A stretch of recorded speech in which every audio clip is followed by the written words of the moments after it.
talking about viruses and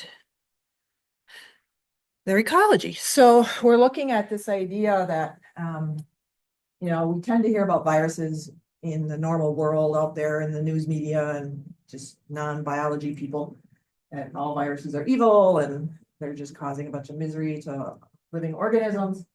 Well, this case is kind of holds true for that, at least for the poor caterpillar.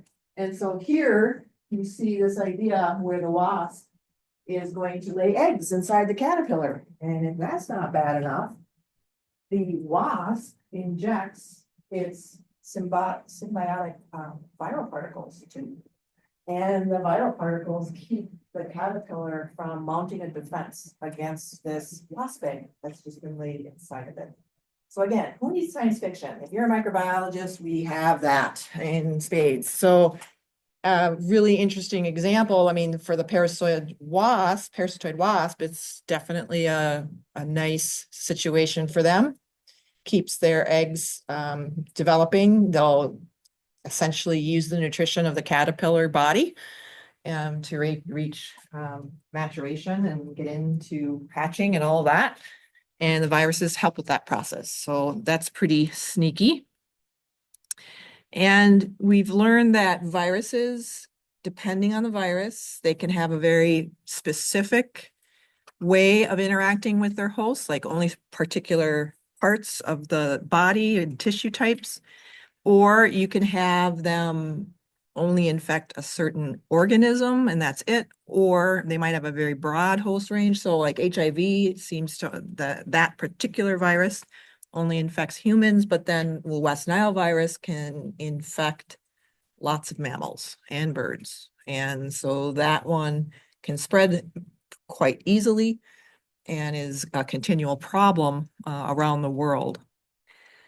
On, I guess, chronic viral infections, which means you have the virus with you and it's not causing disease the whole time. So we'll think about like, what one? Mono, very good example. Mononucleosis.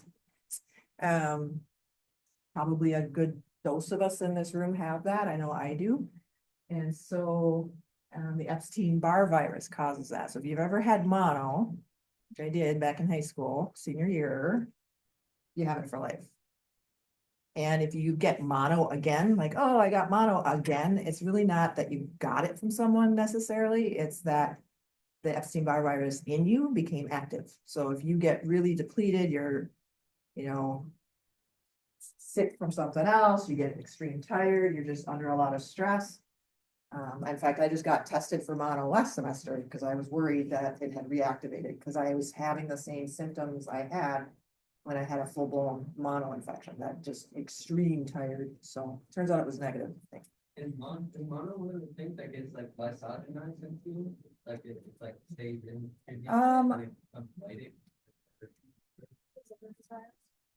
The herpes virus? Yeah, so that would be, I know it likes to hang out in your nerve cells. So is it lysogenic? Does anyone know? I don't think so. It just hangs out in your tissue and can get reactivated. So our immune system, once it figures it out, it seems to be able to keep it in check.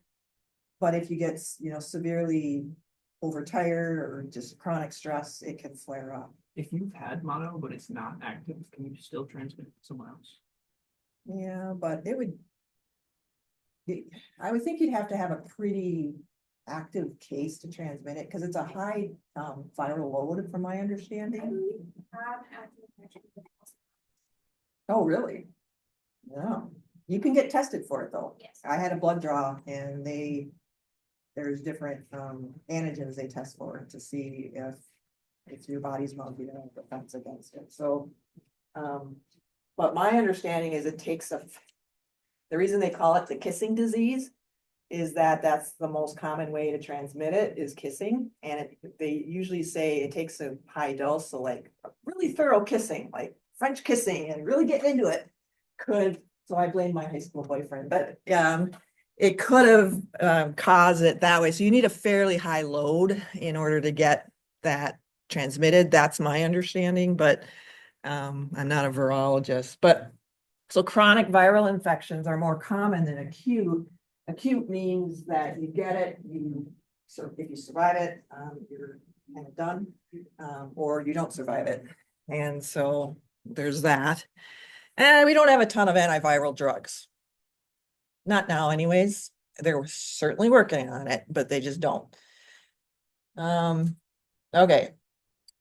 Now, this is something we're going to talk a little bit about in the context of the next topic on human microbe, but they're really getting interested in this idea. What's going on in the gut, the gastrointestinal tract of humans in terms of the viruses there, mainly focusing on phages. So they want to know how bacteriophages are interacting with the gut bacteria in humans and how is that ecosystem impacted by the presence of all these phages. And they're realizing that there are really high populations of viral particles in our guts, and that they are definitely playing a role in the amount of microbes that we have in our gastrointestinal tract, because they can go into the lytic pathway and destroy a lot of the bacteria through the lytic pathway. And so they're not saying this is a bad thing. They're actually saying that's a good thing, that you can have this kind of checks and balances, so to speak, from the viral perspective on keeping the bacteria at the appropriate population levels in our body. So they actually are considering that a good thing, especially when you think about the phages, working on the bacteria in our gut.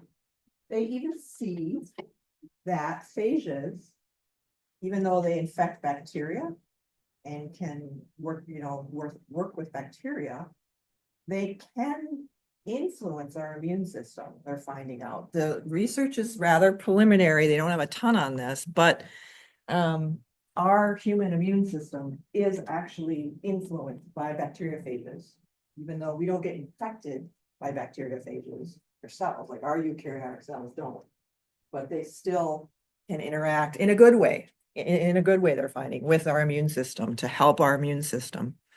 And the other idea they're really looking at, of course, and they've had some nice studies with this, is can we use bacteriophages to knock out or knock down biofilms? And so that's something that they're looking at. And they're looking at it in the context of the human gastrointestinal tract too. So they're looking at that biofilm idea in different environments and ecosystems.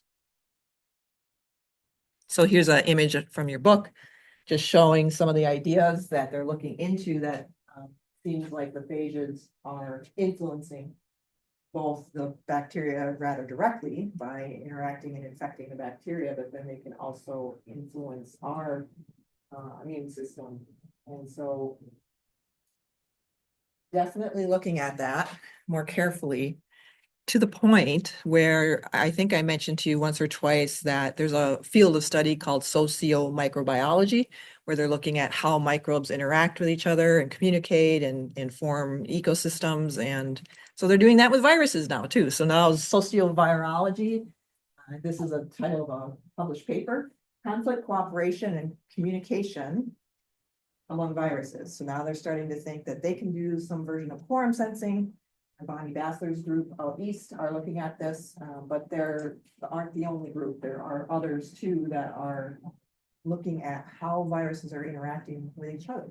And they're finding that there are numerous types of interactions. This is taken from that paper. So you don't have to read the whole paper, but this snippet really gets to what I would like you to think about. And just looking at the idea that we need to start thinking about viruses as interacting entities. Even though most people don't consider them living entities, they're still interacting and doing their own form of communication. So it's really bizarre to think about when you sit and think about it for a while, that this could be going on. And so they're saying, we outline this approach and it can lead to new breakthroughs in both fundamental and applied virology. So Getting at this idea of how do we figure out what they're doing in terms of their sociology amongst each other. So very interesting. Okay. Then there's this. So some people you may know that, I have heard the statement that, oh, some viruses can cause cancer. And that's a little alarming if you just leave it at that. So I wanted to clarify that a little bit. And it's also like, well, don't viruses kill cells? How can dead cells become cancerous? That's the other big kind of question I've seen people ask. And so if the virus kills the cell, then yes, it's dead. It's not going to become cancerous. However, sometimes, as we know, viruses can insert their DNA perhaps into the host cell and just stay like that for a while. All right, so they're proviruses. So sometimes the virus gets in, does not kill, but then what they've done to that cell could trigger it to become cancerous under the right conditions. All right, so there's some constraints on this. So I'm not going to get into the details of how they become cancerous. That's more, we teach a whole class on cancer biology. So if you're interested in that, that's certainly an excellent class. But I want to point out most viruses do not cause cancer. All right. And those that do, you have to have pretty much the perfect storm in order for that to happen. So, if you catch a cold or the polio virus, certainly polio disease is very impactful and very negative, but it doesn't shift into cancer. Cold, you don't get cancer from that. The flu, no. And so the most common viruses that infect us every year don't cause cancer. There are some, I'll point out the ones that do. But basically, really all I'm going to say about the mechanism of how they do this is pretty much this idea that if the virus gets into the host cell and if you can imagine, it inserts its DNA in a stretch of chromosome that controls for cell division and growth. And it mutates it to the point where now that cell has unconstrained cell growth. Well, that's pretty perfect for cancer development. So if that provirus, which means it's a stretch of DNA from the virus that's pasted into the host chromosome, if it gets pasted into the wrong gene, it could trigger that cell to become cancerous. And so, and then here, if you go the lytic route, obviously a dead cell won't become cancerous. So that's fine. You also have, so the main thing I'm talking about is the upper arrow here, where you're thinking about the cancerous cell getting triggered to become cancerous. And then these are some of the other ways that a virus can get into a cell and not kill it, other than the lysis one. All right, so persistent infection, you see that it's in there and it's kind of just slowly replicating itself. And then it's very carefully releases out of the cell and doesn't kill it. So this persistent infection idea, latent infection, that I won't get into that, but basically it doesn't always kill, as we know, it doesn't always kill. But if, where is it? We have what are called, on our chromosomes, we have proto-oncogenes, okay? And their normal job, when everything's fine, is they promote cell division. That's their job. When they get turned on, they're going to work with that process. If that viral DNA gets inserted into the proto-oncogene or next to it, it could actually mess with this. And for example, lead to inappropriate cell division, too much of it, too quickly. And that's basically when you start thinking about how a tumor develops. You have this uncontrolled cell division, but they're your own cells doing it. And it's because they became mutated, perhaps in the proto-oncogene area. And you just have, cell division, mitosis, mitosis, mitosis, until you end up with a mass of cells that we call a tumor. So that could be one situation. Another one that's been heavily studied is we have genes that are called tumor suppressor genes. And they're the brake. So proto-oncogenes are like the gas pedal. They stimulate cell division. Tumor suppressor genes are like the brake, because you can't have too much cell division going on. You have to have, okay, it's time to stop. We're good. And if you mess with that, so if a virus mutates that gene in some manner, then you don't have any brakes and it just goes. And so this idea of either of those genes getting mutated because of the presence of the virus or the viral DNA getting inserted and messing with these can cause problems. So it's kind of weird to think when you think about cancer, it's your own cells that are causing the problem, but it's because they stop functioning for you. They just become, unrestricted growth. And they're not, so like lung tumors, they're not helping you breathe. They're just taking up space. And yet they're your own cells. It's really an amazing process. And of course, they've been studying this for decades. So here they're showing, trying to show this idea of provirus getting into the host DNA. And then you get this uncontrolled division leading to a tumor. So a nice visual there. Okay. So I would like you to know the names of right now, these are the 5 that they have good confidence. They can cause virus, including the Epstein-Barr virus that causes mono. But I'm not worried about it. I'll tell you why. Hepatitis B and C, human papillomavirus, human T-cell leukemia, Epstein-Barr virus, and HIV. So oncogenic. Genic is genesis, to create. Onco is tumor. So tumor creating viruses is literally what that means. So now I want you to know the name of those 5. I don't have time to get into all the details. So I have some slides now from this point forward pretty much that go into that for your own education, just if you want to know, fine, but I'm not going to test you on that, except for I want you to know what a viroid and a prion are, because there's a couple slides on that, and how bizarre prions are in terms of they're really difficult to destroy. And that is a problem. You've all probably heard of prions or prions, I would think, maybe. I know at least if you had BI 112, I know Dr. Robertus likes to talk about it, but let me just go to one example of the Epstein-Barr virus. So this is the one that causes mononucleosis. So it can cause these types of cancers, the Burkitt's and other B-cell lymphomas and nasopharyngeal carcinomas. So nasopharyngeal, the nose throat area.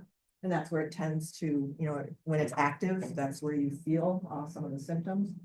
But it doesn't cause cancer worldwide because, like I said, you have to have the perfect storm of everything going on. They know that areas with higher rates than anywhere else are Africa and China. So they're pointing to something in the environment in those areas that are factoring into this, whether or not certain cancers will develop. If anyone's taken virology and can weigh in on that, that's yes.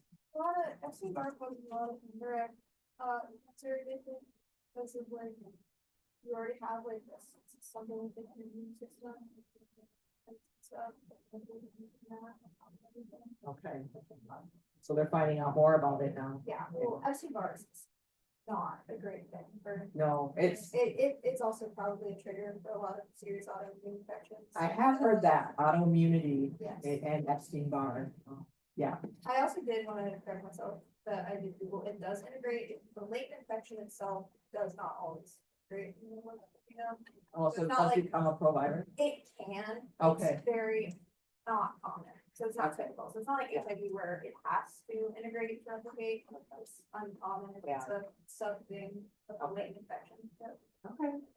Yeah, and it's always good to be your own advocate. If you know you've had certain viruses like Epstein-Barr virus, you should be your own advocate and do your own research on that, because your medical doctor isn't gonna be up on everything. They're not robots, you know, so make sure that you advocate for yourself and do your own research. But you know, for these more serious cancers, again, it seems to be limited to certain geographic regions. And so you can read through these slides and if you want, but the only thing I'm going to be asking you about in this little section is what are viroids, which are bizarre. They're just stretches of viruses. I mean, stretches of viruses, stretches of RNA, sorry. They're single-stranded RNA, that's it. And yet it can infect plants, doesn't it? As far as we know, viruses can't infect humans or other animals, but they cause plant diseases. And it's just bizarre. And you would see something like this, the one on the left is infected compared to the control on the right. So no capsid surrounding the single-stranded RNA, it's just RNA. And yet it can interact with the plant cells and cause stress and disease. Prions or prions, depending who's talking, they're just proteins. That's it. We actually have normal versions of prions in us, but then they become abnormal under the right conditions. And so they're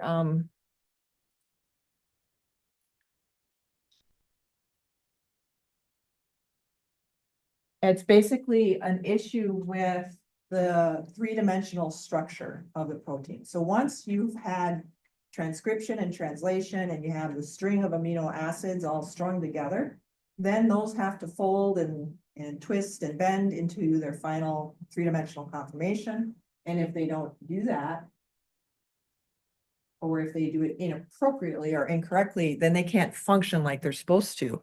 And that's essentially what prions do. They get made, but then they fold incorrectly, and then they start clumping together. They're of no use to the cells. They're just creating problems.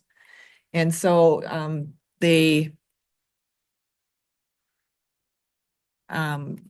reason that they clump together is that they actually create this kind of chain reaction or domino effect where a prion that has gone abnormal can physically interact with a normal prion to cause that one to go abnormal. So this physical interaction causes this chain reaction of incorrectly folded prions. So it's really bizarre. Figure B is showing this idea that they call it spongy form is part of the disease name. I'll show you that in a minute.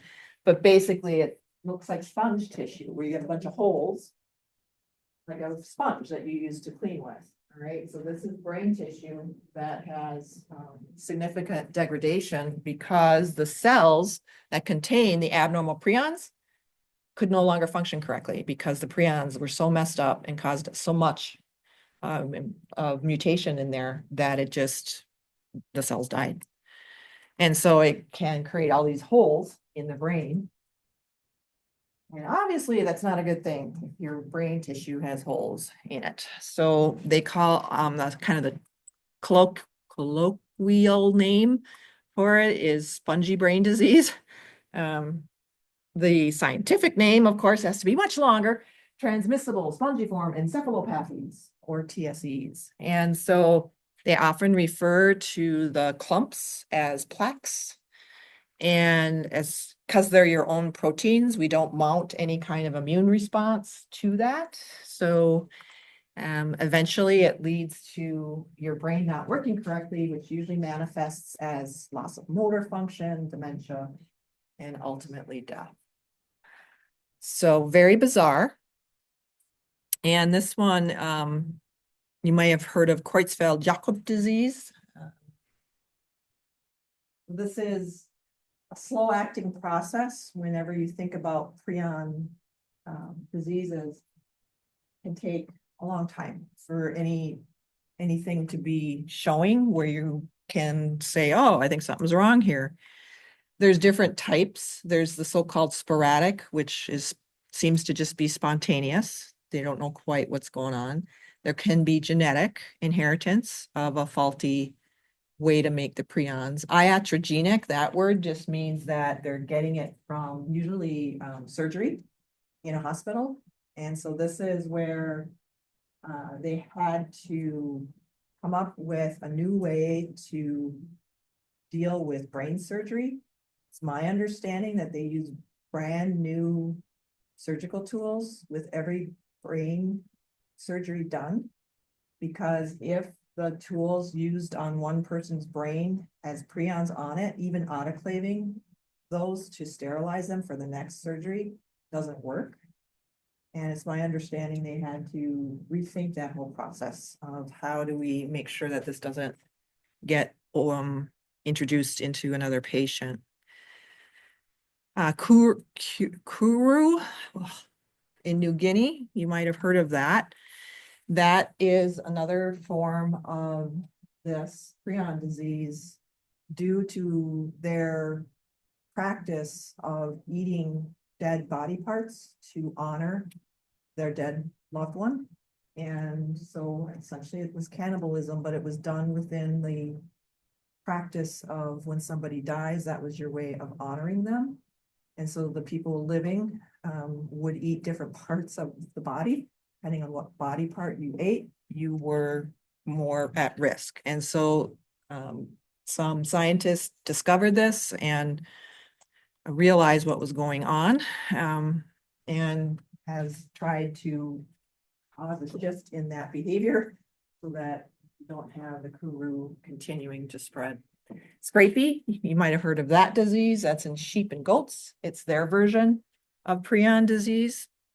You may have heard of chronic wasting disease in deer populations. They're always worried about that when deer hunting season opens up. When, you know, especially when people kill and butcher their own deer. If they do it inappropriately, they can accidentally have prions in the meat that they end up eating. Does anyone know if chronic wasting disease was just found here at all? No, Yeah. no cases of In the UP? of the like precautions from it. But it's assumed that once it can cross the blood barrier, Yeah. and that down the line, they might have to. Yeah, I know they try to test for it at the DNR offices. I think they try to get people to donate. But so in bovines, they got the nickname mad cow disease. The media, the journalists latched onto that phrase. And so that's probably what you've heard about in the news from eating butchered cattle and their steak or hamburger or whatever. So the one that can cross and infect humans is called the new variant, CJD. And so when they discovered this was happening, they had to come up with new laws on how to butcher meat and to try to, like, the spinal area, you have to be like no more eating brain, cattle brains, can't do that anymore.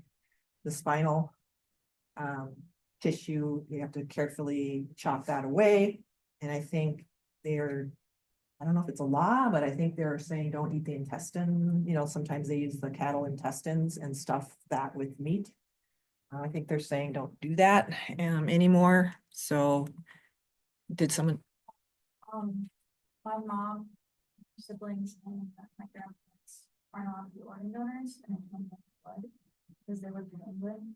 And so Yeah. when my grandma passed away, my mom was filling out forms to like donate her organs, but then like after the whole form signing process, they were like, oh wait, she lived in England. And they couldn't do anything. Yeah, because they did have some actual cases over in England back in the 80s, right? Yeah. And I remember hearing about that. That was first time I heard about this was mad cow disease. So the journalists really went big with that. So When it's being called MBCJD, does that mean that it's not the same? yeah, it's Creutzfeldt-Jakob disease, but you get it from infected cattle. Isn't it always like that's what's wrong with disease? It's not like. I think That's so. always been called I that. think so. I'm pretty sure. Yeah, There are like new variants. yeah. So, yeah, it's, and then I know that like Canada and the United States, there's issues there too with, this popping up in different cattle populations right along the border there of the two states. So there was, that was also back in the eighties, I think. So there's been a lot of, scare about this. But it's, it's just an abnormal protein. And the problem is it's bizarre. It must have something to do with how it incorrectly folds because it's really hard to destroy and denature. It survives really high temp radiation. You hit it with that, it's okay. Detergents, a lot of disinfectants. And even throwing protease enzymes that normally degrade proteins, those don't work. So I have down in the notes, they can be denatured and deactivated by subjecting them to a temperature of 134 degrees Celsius. Do you remember what autoclave temperature is? 121. So it can survive autoclaving. It doesn't get denatured until you go over 121. You have to get to 134. So a typical autoclave won't destroy it. And it has to be, they say, 18 minutes in a steam autoclave at 134 degrees. And then like if there's prions on surfaces, they've tried that where they put prions on surfaces and then hit it with different chemicals. And they said, contaminated substance can be destroyed. It can be destroyed by bleach, caustic soda, or strong acidic detergents. However, they need long exposure to the bleach, typically 1 hour plus autoclaving afterwards. So it's bizarre. I mean, to get things sterile for you to work with, we just use the autoclave at 121. And so prions, that's no problem. So it's bizarre. I think that like a lot of people have some sort of like genetic mutation that makes them less susceptible to prions. Like they think it's the same. Like Way back, yeah. When Homo sapiens first showed up. Yeah. I'm sure they're looking into that for, just natural resistance, genetic mutation type idea. When I was looking for prion information online a while ago, I stumbled upon a conference all about prion, and it was run by morticians, people who, bury people for a living and help you with the funeral process and all that. So there's this big discussion, like they had a whole conference on it, like what do we do if a person has prions? Because just burying them in the soil, the prions are still there, they're not going to get degraded. And what's going to happen to that soil habitat? Is that ever going to get built on? A subdivision going to go there at some point or whatever? Park, they've done that where they create a park over cemeteries. So this idea of what do we do with bodies once they're dead? And we know that they're have prions. So there's that issue too. And so it's definitely something of concern. This is just a visual trying to show this idea of the chain reaction problem where you're trying to show the normal protein looks round in this case, the scrapie protein. So they're talking about sheep, starts to do more of a crescent shape. And then they're trying to show this physical interaction can lead to this chain reaction of inappropriately folded prions. So we normally have prions. I mean, we do have that. They serve a normal function for us. So they're our own proteins. So very interesting, bizarre disease. It's gonna happen to any protein, right? Or is it a specific protein? No, it's a very specific protein. Yep. So there's a gene on our DNA. They've been able to locate the gene that codes for this particular prion. So it's just the same. Yeah. But the normal ones, like, susceptible to the high temperatures and everything. Yes. So it's something to do with the way they get inappropriately folded, the string of amino acids, they have to fold, all proteins have to fold into some kind of three-dimensional shape before they become active and can do their job. And so somehow they don't do it the right way, and that has led to their very strong survival, so to speak, properties. So there's brain tissue again with the holes. Okay. Was there anything else? So all the other slides in that portion forward where I say, hey, just, look at some of this if you want to, but make sure you understand what a viroid is and prions. Okay. And then that's it for viruses. So I was thinking forward into next week, next Friday, not this Friday, but next Friday is the next exam. So that would be the 11th, I think, April 11th. Is that right? Okay. So I think this is where we're going to draw the line for material. Okay. It makes sense to draw it here. We've gone through a lot of material. So it'll start with, what will it start with? Where did we leave off? Yeah, so photosynthesis though, before that, so remember we did all the metabolism except for photosynthesis. So photosynthesis, then microbial growth. Yeesh. Photosynthesis, microbial growth, quorum sensing nanotubes, extracellular vesicles, fungi, and viruses. Okay. Yes. Isn't it? April 11th, the next Friday's the 4th. Oh, wow. Sorry. Thank you. April 4th. Yeah, I was looking at, yeah. Oh, I was looking at the lab exam. Sorry. So lecture exam. Lecture exam will be April 4th, lab exam, April 11th. I try to stagger those on different weeks, so you're not bombarded. Not that you're not bombarded with all the classes you're taking, you get your fill, I know. Okay, so, all right, so this material that we're gonna start now is not gonna be on that exam on Friday. And so the next subject is the human microbe interactions, which I think at least the first slide said is posted. Please have patience with me. I'm going to be probably editing these over time. I'm reading a book right now that has a ton of good information. So I know I'm going to be updating a couple things here and there. And yes. Is everything from now on, is that gonna be like the last exam and on the final as well? So we only have, after April 4th, that exam, then we just have the final after that. So we only have that exam and then this one. By the way, I'm getting the assignment on, it's called, the TED Talk is called, Can We Domesticate Germs? I'm getting that set up. That'll be a homework assignment, but you'll see the deadline is, like, I'll open it up soon and it won't be due for a while. Okay, but I'll keep reminding you of that because it's easy points if you just watch it and it's relevant. What about the first one? Did we have anything with that? The Dr. Bassler's talk will be on this coming exam. I'll ask questions about something with that.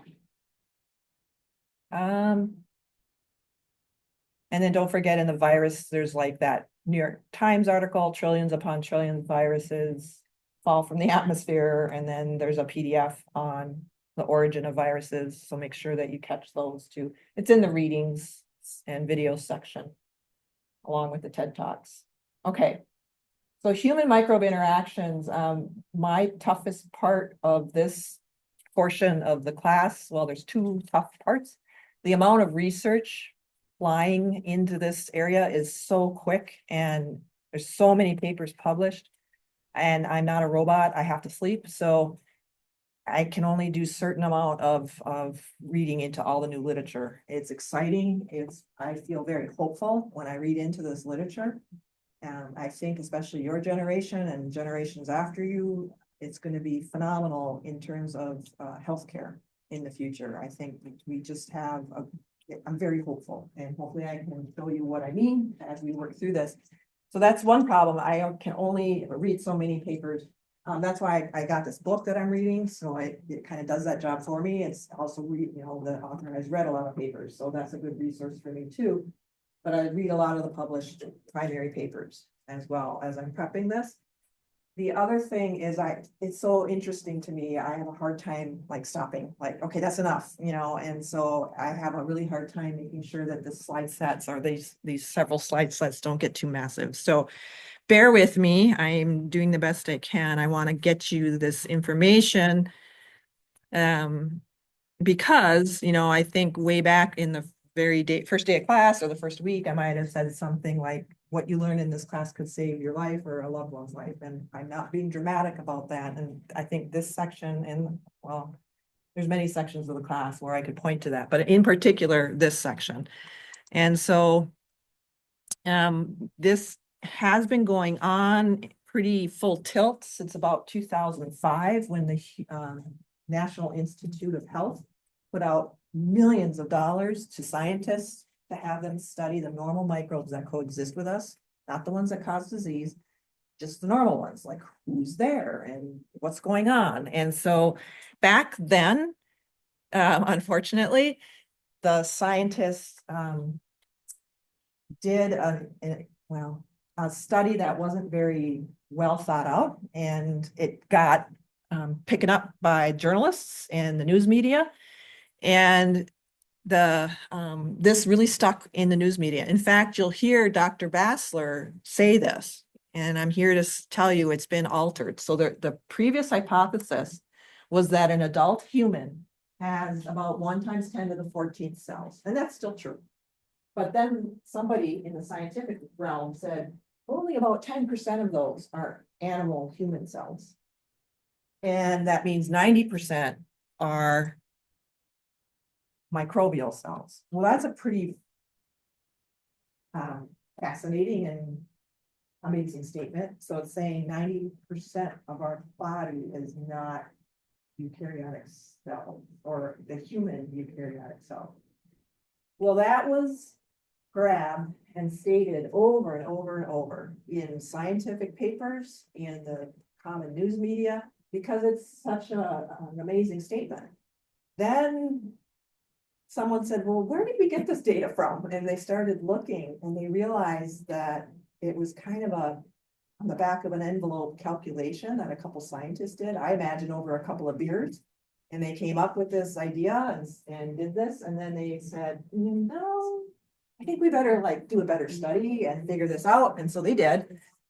And I actually, if it's not, I think I can upload into the readings the paper that I'm going to cite here, where the proper study that was done, you can still say that we are mostly microbe. You can still say that.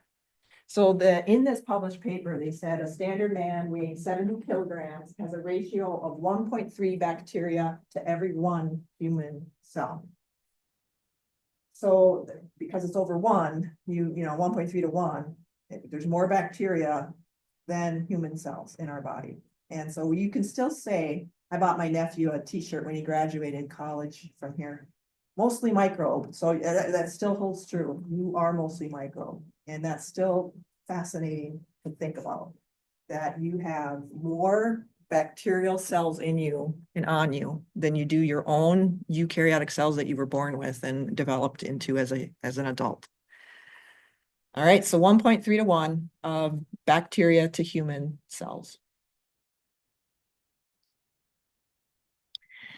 But you have to realize that when animals evolved, they evolved and originated into a world that was mostly microbes. I mean, microbes came into existence 3.5 billion years ago, maybe closer to 4 billion. And for a couple billions of years, that's all there was here on the planet. So the fact that we now, when they're through the evolutionary timeline, all organisms came into that world of mostly microbe. So it makes sense. Did you have a question? It makes sense that we have this interaction with microbes. So you really are symbiotic. And I love this quote: the human body represents a scaffold upon which multitudes of mutualistic and symbiotic species build residence, creating a diverse ecosystem composed of members of 5 of the 6 kingdoms of life. So I mean, if you just sit and think about it, you know, maybe next time you're meditating or in some kind of altered state, really think about this, of how you are mostly microbial. So it's really kind of messes with your reality. So anyways, let's stop there. We will get into kind of the human body and what's going on in different aspects of the human body with regards to the microbes next time.